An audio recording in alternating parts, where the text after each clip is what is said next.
Hey everyone, my name is Charles, and I'm an addict. I mean, I am a true addict, and I thank my higher power for allowing me to see how much of an addict I truly am. I had to find out the hard way, but through the grace of God, I was given the message of hope. Not in the way of most addicts, because I was defiant as fuck. I remember like yesterday how I finally was able to be sick and tired of being sick and tired. I was Narcaned by my boy Franklin, and I can recall how pissed I was. Because as far as I knew, he fucked up a really good high. How the fuck dare he? Little did I know I was very close to dying. I was such a junkie then. As soon as he left, I got high again and overdosed. Thankfully, it was my so-called girlfriend who was getting high with me who called 911, and I was brought back to life. As I lay in the hospital, I could remember crying because I thought about what would have happened if I had died. Because of my addiction, I neglected my children, didn't associate with my family, and I totally had no connection with a higher power at all. I cried because I realized I was so damn selfish, so self-centered, and careless about my life and those who were in it. I didn't think about how they would feel if I were to leave this earth. How much that would crush my mom, although I made her life a living hell. I would have made my father right, because he would say I was a piece of shit and no better than my oldest brother, who was constantly in and out of prison, usually because of some drug shit. He said I would be dead or in jail too, just wait. My kids would have to grow up fatherless, having to deal with their crazy-ass mother, the one I cheated on and didn't offer the love she deserved and needed. She was crazy to me because I thought, hey, you have to be out of your mind to deal with a guy like me, who was really the crazy one, right? Once I was released, I had a hard time letting go of my habit. I had gotten high every day since I was in my mid-teens, so that meant now I had to learn something different. The thought of not using seemed impossible because I never knew any difference. Although I had sometimes a few days, maybe if I was lucky, a week or two clean, I couldn't stay clean. I relapsed over and over and had to be Narcaned a few more times.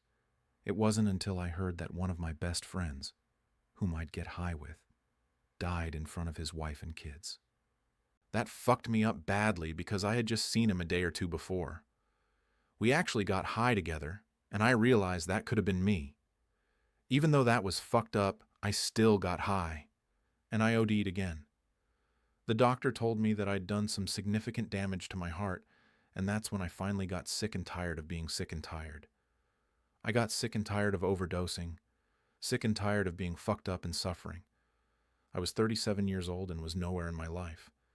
I had nothing and wasn't going anywhere but to an early grave, jail, or an institution.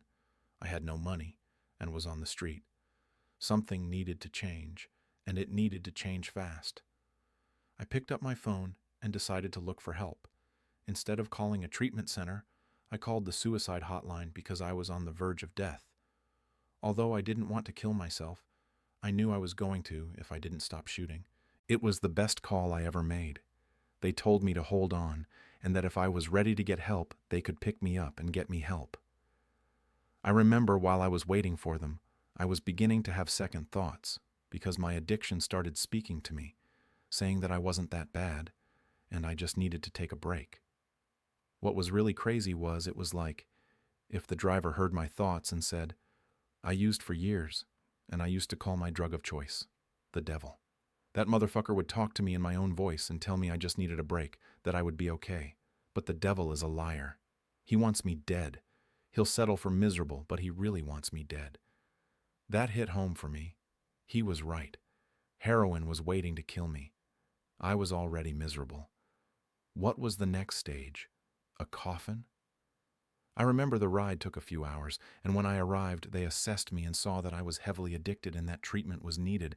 The first week or two of treatment was murder. The facility had me on Suboxone, and I have to tell you the truth, that shit sucked and tasted like crap. But I guess they felt like it was for us junkies and was needed to kick the cravings, which didn't go away overnight. My anxiety was off the charts, and I felt sick almost every day. Too many times I just wanted to say fuck it and leave, but I thought about the alternative. My kids, my mom, and when I cried in the hospital. I had to keep going forward. After about my third or fourth week, I started to feel a bit better and regained some normalcy. What really changed me was when a couple of guys came to share their experience, strength, and hope. They were called H&I, which stands for Hospitals and Institutions. One of the guys spoke, and it was as if he told my story. It's like he lived the same life I did. I broke down and started bawling, and later on that night, I said to myself, I could do this. Shit, all else had failed. I could at least put the same effort into my recovery as I did getting high. What did I have to lose? When I got my first 30-day key tag, it felt like I accomplished something, and then I was ready to tackle the next 30 days.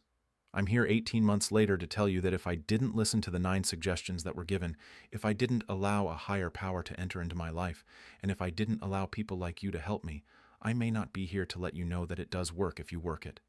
I just had to be truly sick and tired of being sick and tired. Thanks for letting me share. Follow the Inner Fix for real talk on mental health, addiction, and recovery. You don't have to fight this battle alone.